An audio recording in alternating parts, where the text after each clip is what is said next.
Good morning to all of you. चलिए आज हम लोग स्टार्ट करते हैं थर्मोडायनेमिक्स पार्ट, जिसका हम लेक्चर नंबर 6 स्टार्ट करेंगे। और इस लेक्चर में हम लोग मेनली पढ़ना क्या, एनर्जी क्या होता है, यह एनर्जी का ट्रांसफॉर्मेशन कैसे होता है, एनर्जी किस किस रूप में ट्रांसफॉर्म कर सकता है, या एनर्जी जो है एक पॉइंट से दूसरे रूप में जब ट्रांसफ़र होगा वो कैसे ट्रांसफ़र कर सकता है, ये आज हम लोग स्टडी इसमें करेंगे। तो सबसे पहला जान लीजिए क्या, और हम लोग बच्चे से पढ़ते आ रहे हैं, energy can neither be created nor be destroy. Energy को कभी हम लोग क्रिएट नहीं कर सकते हैं, ना ही एनर्जी को हम लोग डिस्ट्रॉय कर सकते हैं। इट कैन, वही देखिए लिखा हुआ है, energy can neither be created not be destroy, वही नीचे लिखा हुआ है। और इसमें आगे क्या है, it can only change of forms, it can only change forms. ये क्या कर सकती है, सिर्फ फॉर्म्स को चेंज कर सकती है। क्या कर सकती है, फॉर्म्स को चेंज कर सकती है। This enunciation is called the first law of thermodynamics, यही कहलाता है फर्स्ट लॉ ऑफ थर्मोडायनेमिक्स। कैसे आप समझिएगा, एनर्जी चेंज हो सकता है एक फॉर्म से दूसरे फॉर्म्स में। चलिए हम लोग आगे वो देखते हैं।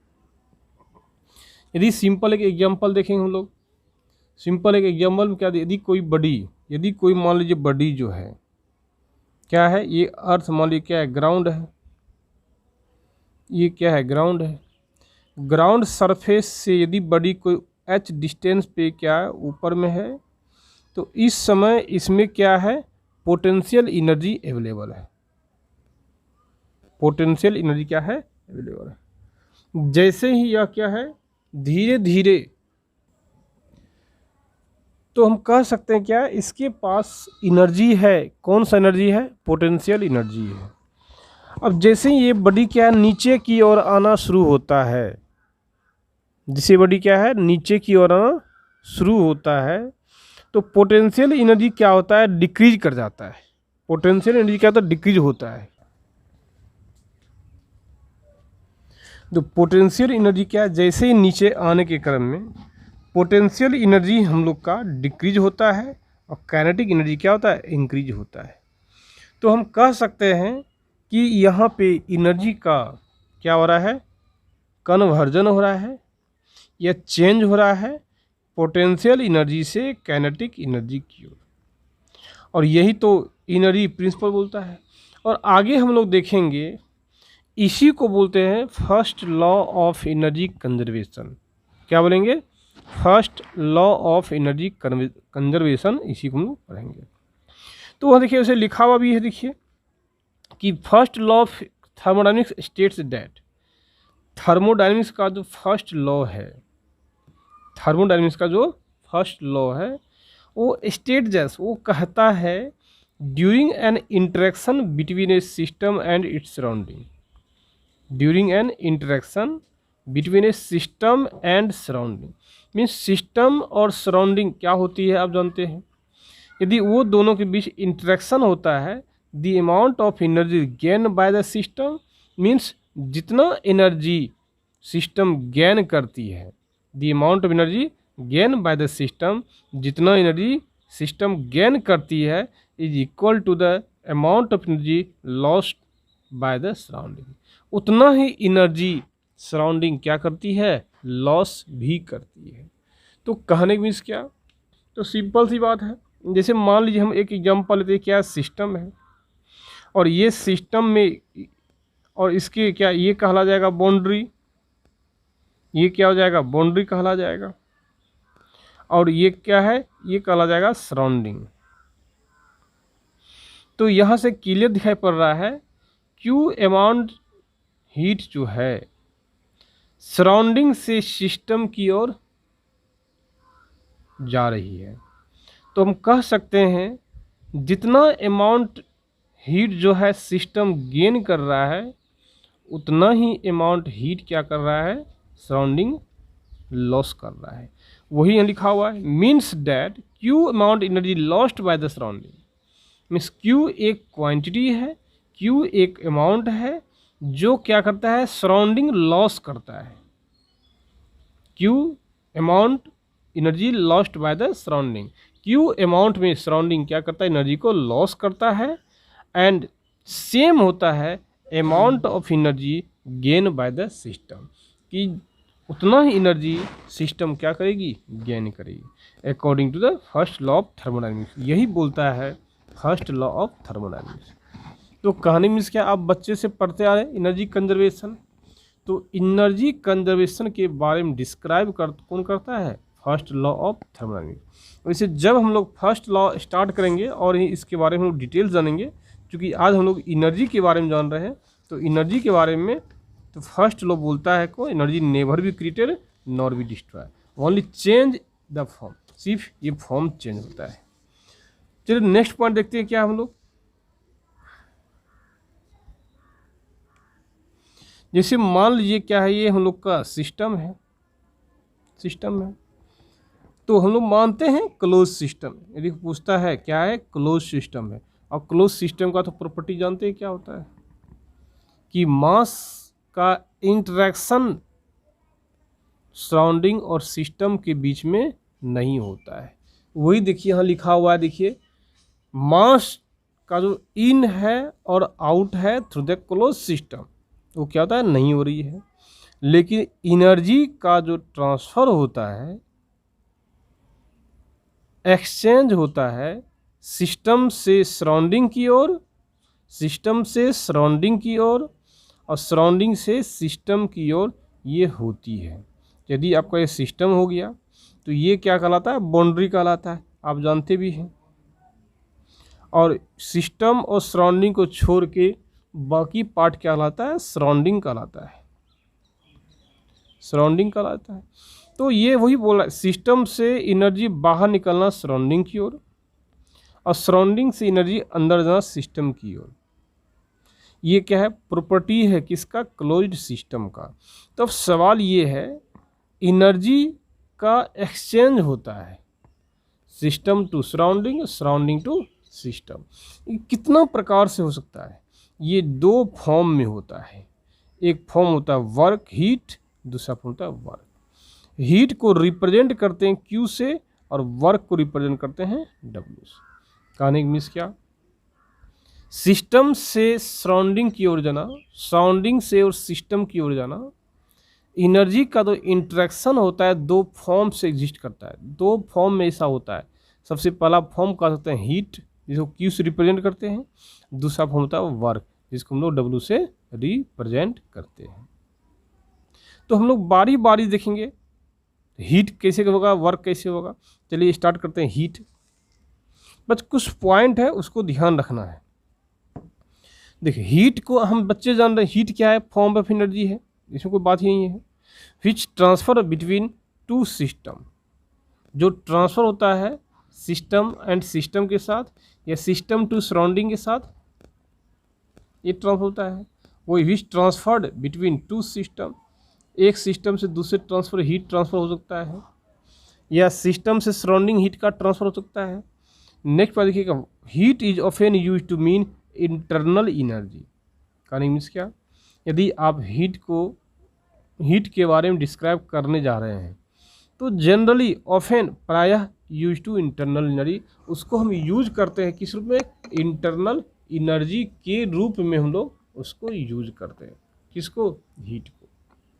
वही but in case of thermodynamics, लेकिन इस केस में, थर्मोडायनेमिक्स के केस में, heat and internal energy are two different entities. Heat जो है और इंटरनल एनर्जी है, इंटरनल एनर्जी किसे कहते हैं जस्ट हम आगे देखेंगे। दोनों क्या है, अलग अलग पॉइंट्स हैं।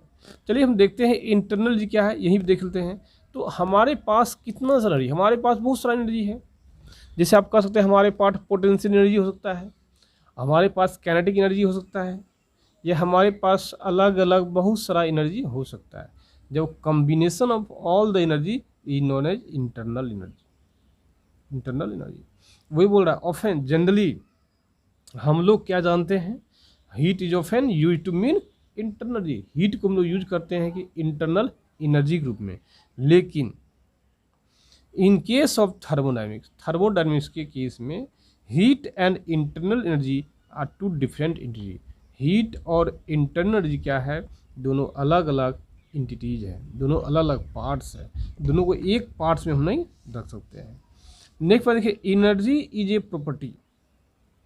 एनर्जी एक क्या है, प्रॉपर्टी है, बट हीट एक प्रॉपर्टी नहीं है। तो देखिए आप जान चुके हैं क्या, हम लोग नहीं भी जाने हैं अभी क्या है प्रॉपर्टी। तो एक पॉइंट देखिए होता है पाथ फंक्शन, एक होता है स्टेट फंक्शन। एक होता है पाथ फंक्शन, एक होता है स्टेट फंक्शन। बस इतना जानिए अभी, बस आगे हम लोग मिलेंगे पाथ फंक्शन क्या होता है और स्टेट फंक्शन क्या होता है। यदि पाथ फंक्शन है तो बोलेंगे क्या है, सॉरी, यदि स्टेट फंक्शन है तो हम लोग बोलेंगे क्या, प्रॉपर्टी है। एनर्जी क्या है, प्रॉपर्टी है, but heat is not property. Means तो आप कह सकते हैं प्रॉपर्टी मीन्स कह सकते हैं energy does not depend upon the path. Means यहाँ कह सकते हैं means energy does not depend on the path, only depends state करते हैं। But heat is depend not property, ये प्रॉपर्टी नहीं है। इसका मतलब heat depend upon the path, means heat depend on path. चलिए एक छोटा सा एग्जांपल लेते हैं। जैसे मान लीजिए देखिए क्या, पॉइंट ए से पॉइंट बी की ओर आ रहे हैं, ए से लेकर बी की ओर आ रहे हैं। तो ए से बी तक आने के लिए हम लोग बहुत सारे रास्ता का यूज कर सकते हैं। यदि मान लीजिए यहाँ ईस्ट होके आए, या हम लोग ईस्ट होके आए, इस रास्ता से ए बी या सी डी मानते हैं, ए सी बी आए, ए डी बी आए, या हम लोग आगे क्या ए ई और बी आ गए, या हम लोग आगे क्या ए जी बी आ गए, या हम लोग कहाँ आगे देखिए ए एच बी आगे हम लोग। तो देखिए ए से बी आने के क्रम में श्योर है एनर्जी का लॉस होगा। ये आप कह सकते हैं कि नहीं सर हम एनर्जी गेन ही करेंगे, ठीक है, एज्यूम दैट एनर्जी का आपने गेन कर रहा है ए सी बी का में। तो आप किसी भी पाथ से ए टू बी आइए, ए टू बी आना है any path, by any path, किसी भी पाथ से आप आइए, जो एनर्जी का डिफरेंस होगा ई ए माइनस ई बी, वो हमेशा क्या होगा, सेम होगा। ये पाथ पे डिपेंड नहीं करेगा। यदि आप कहिएगा सर हम ए से एच बी इस प्रकार आएंगे तो एनर्जी ज़्यादा ए जो है लॉस करेगा या गेन करेगा, ऐसा नहीं है। ए सी बी इस रूट से आइए, या ए डी बी इस रूट से आइए, या ए ई बी इस रूट, किसी भी रूट को आप पकड़िए, ए से बी आने के क्रम में हमेशा एनर्जी गेन या एनर्जी लॉस दोनों हमेशा क्या होगा, हर एक कंडीशन में, ईच कंडीशन में क्या हो जाएगा, सेम होगा। इसी को हम लोग क्या बोलते हैं, प्रॉपर्टी बोलते हैं। तो आप कह सकते हैं एनर्जी इज ए प्रॉपर्टी। इसका मतलब क्या है, energy does not depend upon the path, it only depend upon the state. जैसे आप कह सकते हैं ना कि मधेपुरा से हम लोग क्या है, सुपौल आए, तो मधेपुरा से सुपौल आने के क्रम में क्या बहुत ज़्यादा रूट है, बहुत ज़्यादा वे है।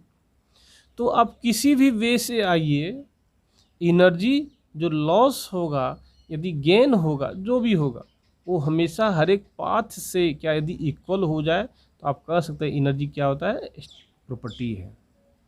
लेकिन हीट क्या है, एक प्रॉपर्टी नहीं है।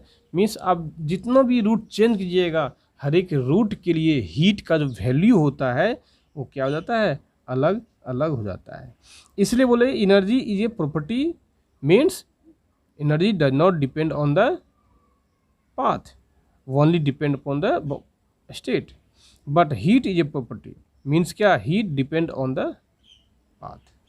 ए body contain energy not heat energy.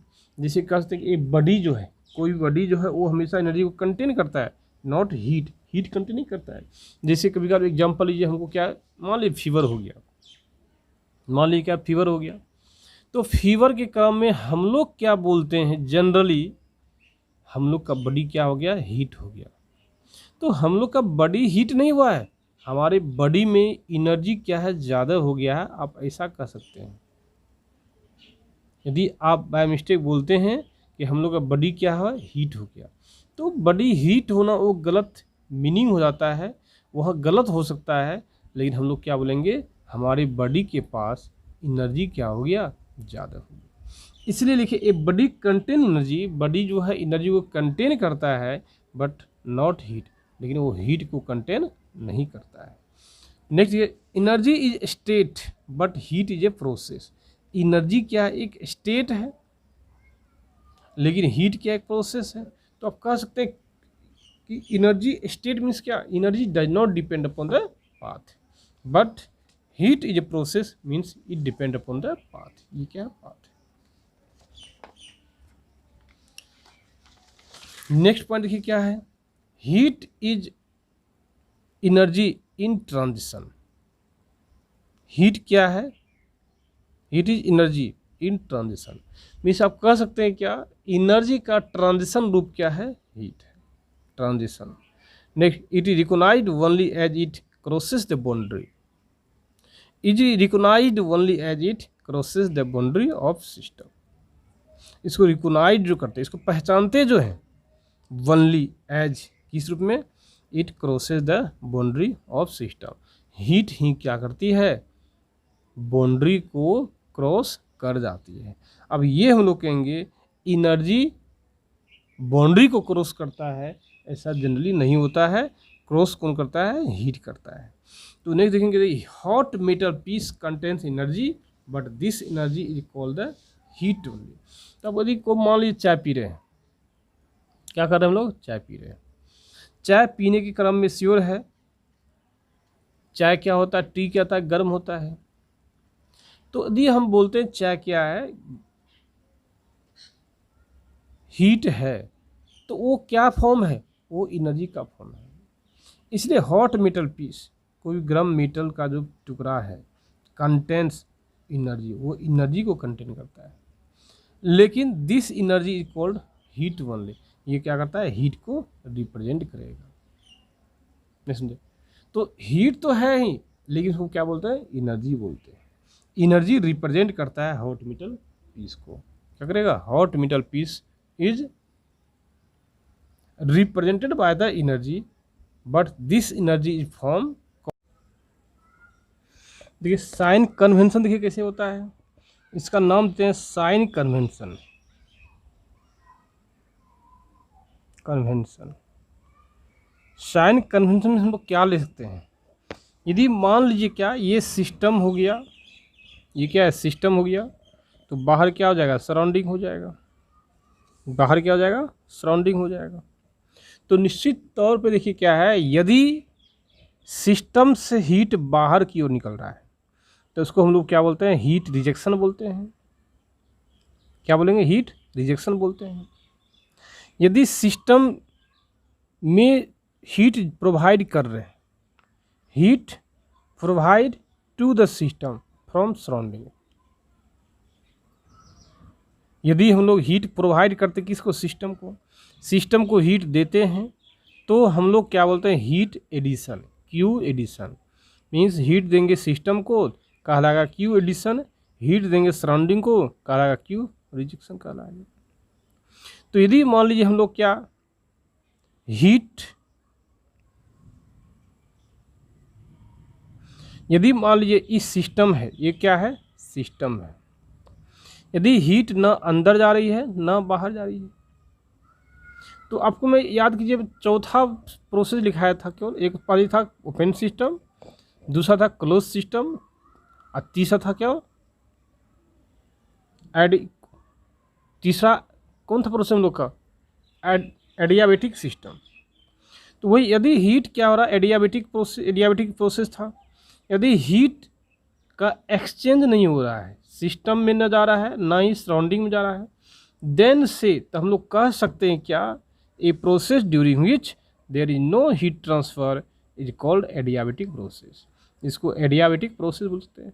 If the temperature of system change by the work, यदि टेम्परेचर ऑफ सिस्टम, यदि सिस्टम का जो टेम्परेचर है, if the temperature of system, system का टेम्परेचर जो है चेंज बाय द वर्क, तो हम कह सकते हैं कि सिस्टम का जो टेम्परेचर है वो वर्क के कारण क्या हो रहा है, चेंज हुआ है।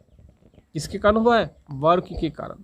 सिंपल सी बात है, यदि एज्यूम, आप खुद सोचिए, यदि सिस्टम में हीट प्रोवाइड नहीं कर रहे हैं, सिस्टम क्या है, क्लोज्ड है, एडियाबेटिक प्रोसेस है, निश्चित तौर पे हीट का इंटरेक्शन क्या होगा between the surrounding a system, क्या होगा, जीरो होगा। No heat interaction between system and surrounding, system और सराउंडिंग के पास कोई हीट एक्सचेंज नहीं होगा। जब हीट का एक्सचेंज नहीं होगा, ना सिस्टम हीट हो सकता है, ना सराउंडिंग हीट हो सकता है, ना सिस्टम का टेम्परेचर ज़्यादा होगा, ना सराउंडिंग टेम्परेचर ज़्यादा हो सकता है। तो यदि उस समय हम लोग सिस्टम का टेम्परेचर इंक्रीज करते हैं without transferring the heat, here we said that the temperature of system change by the work. यहाँ पे जो सिस्टम का टेम्परेचर चेंज हुआ है वो किसके कारण हुआ है, वर्क के चेंज के कारण हुआ है, वर्क उसमें प्रोसेस हो रही है। चलिए आगे देखिए,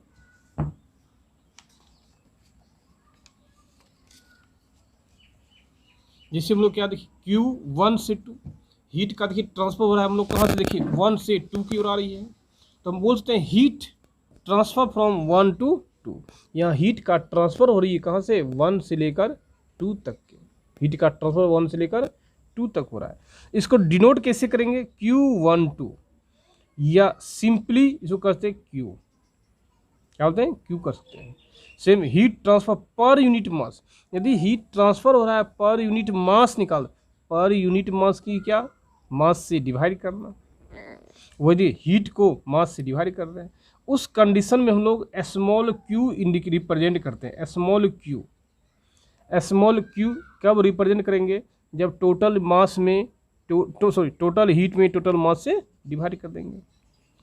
वही लिखा हुआ heat transfer per unit mass, per unit mass यदि हीट का ट्रांसफर होगा तो हम लोग डिनोट करेंगे स्मॉल q से। किससे करेंगे, स्मॉल q से। और यही स्मॉल q बराबर क्या जाएगा, capital Q divide by small m हो जाएगा। इसको बोल सकते हैं किलो जूल पर kg कह सकते हैं इसको। अब देखिए हीट ट्रांसफर रेट मीन्स क्या, डिवाइड बाय टाइम, रेट का मतलब डिवाइड बाय टाइम। वही इसको रिप्रेजेंट करते Q डॉट से, क्या करते हैं, रिप्रेजेंट Q डॉट से करते हैं, Q डॉट से। और Q डॉट बराबर क्या होता है, Q small q total Q divide by T, means kilo joule पर सेकेंड से रिप्रेजेंट करते हैं। यदि हीट का ट्रांसफर हो रहा है कहाँ, सिस्टम टू सराउंडिंग, ये हो गया क्या, सराउंडिंग हो गया, और ये क्या हो गया आपका, सिस्टम हो गया।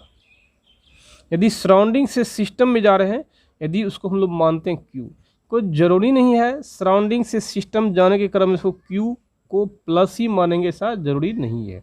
आप अकॉर्डिंग टू आपके अनुसार वो माइनस भी ले सकते हैं, लेकिन हम जो यहाँ थर्मोडायनेमिक्स पढ़ेंगे, जितना भी थर्मोडायनेमिक्स का सिस्टमेटिक स्टडी करेंगे, वहाँ पे यदि सराउंडिंग से हीट दे रहे हैं कहाँ पे, सिस्टम में, तो Q क्या लेंगे हम लोग, पॉजिटिव लेंगे। और सिस्टम से यदि सराउंडिंग में हीट जाएगा तो क्या ले लेंगे हम लोग, निगेटिव में ले लेंगे। तो हम लोग ये अप्रोक्सीमेट है, किसी बुक में जस्ट इसका आप उल्टा भी ले सकते हैं। कोई ज़रूरी नहीं है कि हीट यदि ट्रांसफ़र होगा सराउंडिंग टू सिस्टम में तो वो क्या हो जाएगा, प्लस होगा, ऐसा कोई जरूरी नहीं। ये तो हम लोग का अपना तरीका है, आप उसको उल्टा भी ले सकते हैं, वो तो आप पे डिपेंड करता है। Q सराउंडिंग से सिस्टम में जाने के बाद प्लस ले या माइनस ले, वही जस्ट जो लेंगे इसका उसका उल्टा हो जाएगा, क्या, माइनस हो जाएगा हम लोग का। ये था देखिए हीट। देखिए अब हम लोग का हीट क्या है, कंप्लीट हुआ। अब स्टार्ट करते हैं हम लोग क्या, वर्क। क्या स्टार्ट करेंगे, वर्क।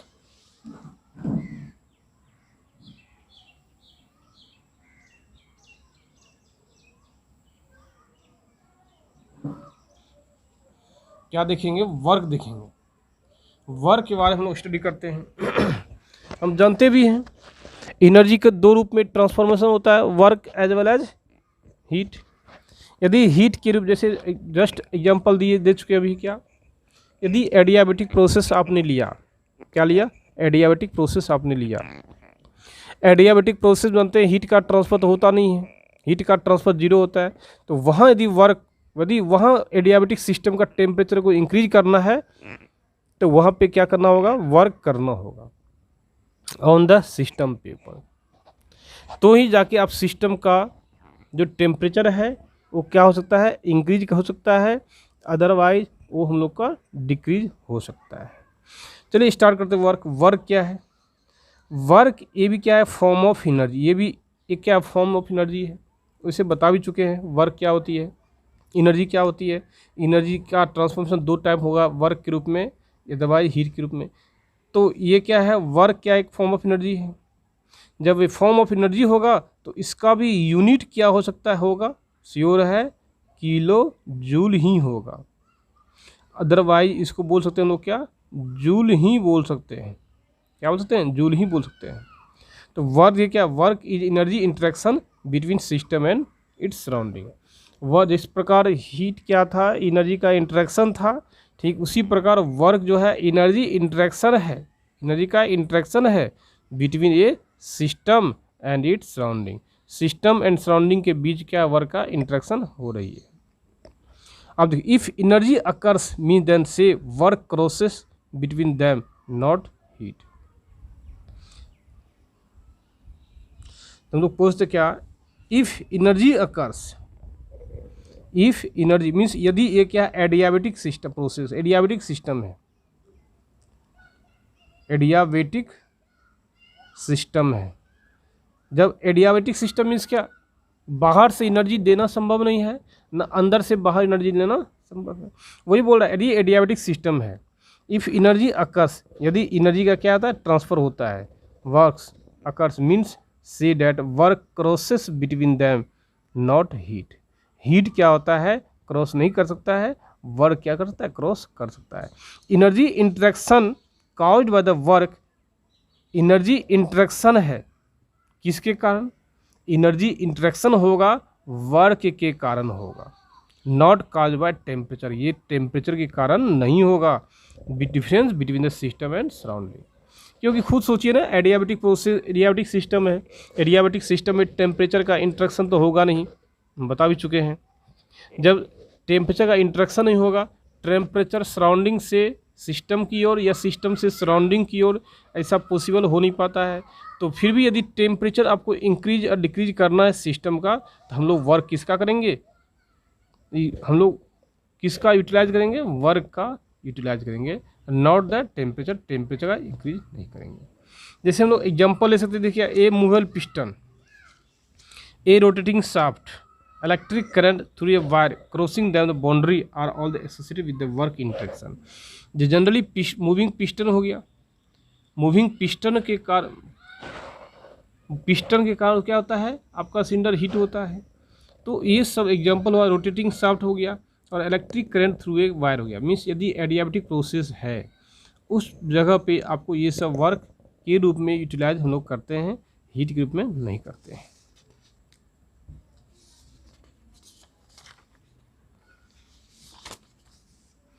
नेक्स्ट देखिए प्रोसेस क्या है, work done during a process 1 to 2। Means simple वही बता रहे हैं, जैसे हीट ट्रांसफर होता है 1 से यदि 2 की ओर आएंगे, ये 1 पार्ट है, ये क्या है 2 पार्ट, देखिए वर्क आ रहा है, तो उसको रिप्रेजेंट करते हैं W12 से, या सिंपली W से आप बोल सकते हैं। Work done per unit mass लेते हैं हम लोग हैं, work done per unit mass लेते हैं, तो सिंपली बात है, इसको स्मॉल w से रिप्रेजेंट करते हैं। ये क्या स्मॉल w है, तो total w divide by mass, तो स्मॉल w क्या बोलते हैं, capital w divide by mass. Work क्या है, किलो जूल है, डिवाइड बाय मास क्या है, केजी है, तो बोल सकते हैं क्या, किलो जूल पर केजी यदि है, इसको बोलते हैं work done per unit mass बोल सकते हैं। इसको नेक्स्ट देख से बोलते हैं क्या, work done per unit time, work unit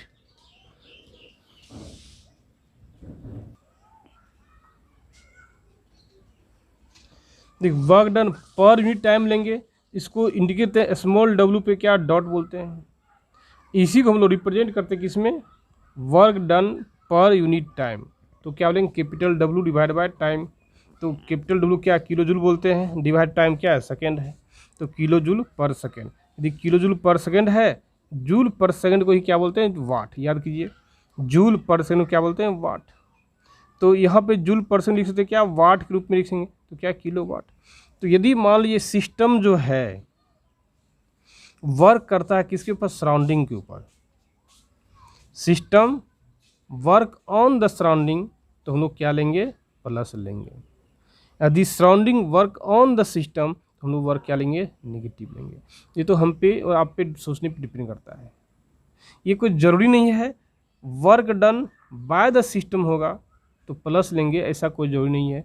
आप जस्ट इसका उल्टा भी ले सकते हैं। और work done on the system होगा वो नेगेटिव लेंगे, ऐसा कोई जरूरी नहीं है। हाँ लेकिन ये जरूरी है, यदि एक प्लस होगा तो दूसरा क्या हो जाएगा, माइनस हो जाएगा। क्या हो जाएगा, माइनस हो जाएगा। नेक्स्ट देखिए क्या पॉइंट है,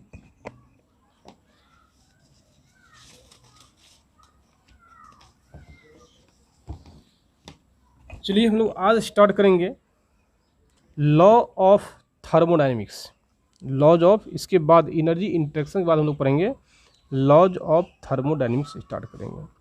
तो थर्मोडाइनमिक्स में कितना प्रकार का लॉ होता है उसके बारे में हम लोग शॉर्ट कट स्टडी करेंगे, और बाद में क्या है इसका विस्तार से हम लोग जानेंगे।